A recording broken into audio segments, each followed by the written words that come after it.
Kiai Haji Muhammad Hasyim Asy'ari, lahir di Jombang, Jawa Timur 24 Dzulqa'dah 1287 Hijriah atau 14 Februari 1871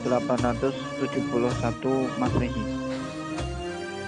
Beliau wafat pada tanggal 7 Ramadan 1366 Hijriah atau 25 Juli tahun 1947 di Tebu Ireng, Jombang, Jawa Timur. Kiai Haji Hasyim Asy'ari merupakan seorang pahlawan nasional yang juga merupakan pendiri Nahdlatul Ulama. Beliau merupakan anak ketiga dari 11 bersaudara, yaitu Nafi'ah, Ahmad Saleh, Robiah, Hasan, Anis, Fatonah, Maimunah, Maksum, Nahrawi, dan Adnan. Pada usia 15 tahun, ia mulai meninggalkan rumah, berkelana dari pesantren ke pesantren yang lain untuk menuntut ilmu. Di antaranya pesantren Wonokoyo di Probolinggo, pesantren Langitan di Tuban, pesantren Trenggilin Madura, pesantren Temanggung Bangkalan Madura, dan pesantren Siwalan Panji Sidoarjo. Tidak berapa lama kemudian, beliau beserta istri dan mertuanya berangkat haji ke Mekah yang dilanjutkan dengan belajar di sana. Pada tahun 1899,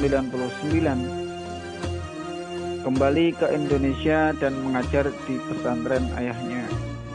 Baru kemudian mendirikan pesantren sendiri di daerah sekitar Cukir, pesantren Tebu Ireng pada tanggal 6 Februari 1906.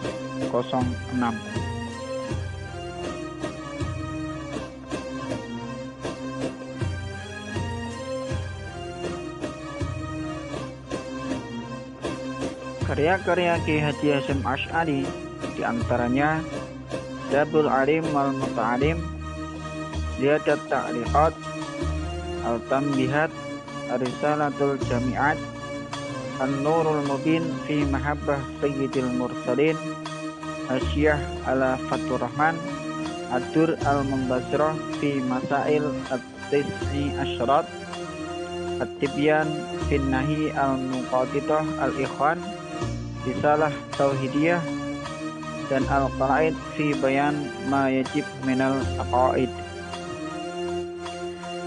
Relevansi pemikiran Kiai Haji Hasyim Asy'ari terhadap pendidikan sekarang nampak pada munculnya lembaga yang dinaungi panji-panji Islam, atau lebih dikenal dengan sebutan pondok pesantren.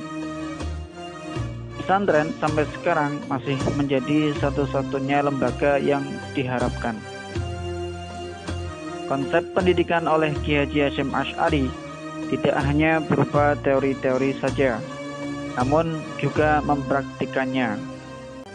Dalam aktivitas kependidikannya, walaupun pemikiran beliau masih bersifat tradisionalis, tetapi pemikiran beliau tetap sesuai dan masih relevan diterapkan pada zaman sekarang, terutama dalam beberapa aspek. Di antaranya, di dalam tujuan pendidikan, materi dan dasar yang digunakan yaitu Al-Quran dan hadis. Dalam konsep pendidik, menurut beliau bahwa pendidik itu harus memiliki ilmu yang mumpuni, kewibawaan dan keteladanan, tekun, ulet, bertekad menyebarluaskan ilmu, kebenaran demi kebaikan, ikut berbaur dengan masyarakat.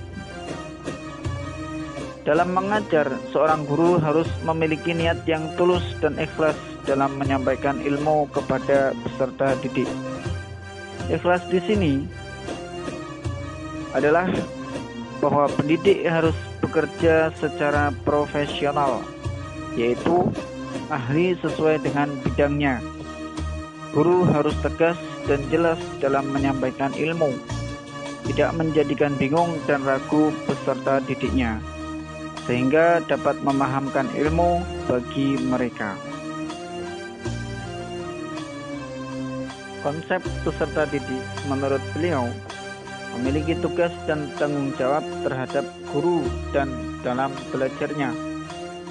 Dalam menuntut ilmu, peserta didik hendaknya berniat suci menuntut ilmu dan untuk mengamalkannya, mengembangkannya, dan melestarikan nilai-nilai Islam, bukan sekedar menghilangkan kebodohan. Niatnya demi mencari ridho Allah.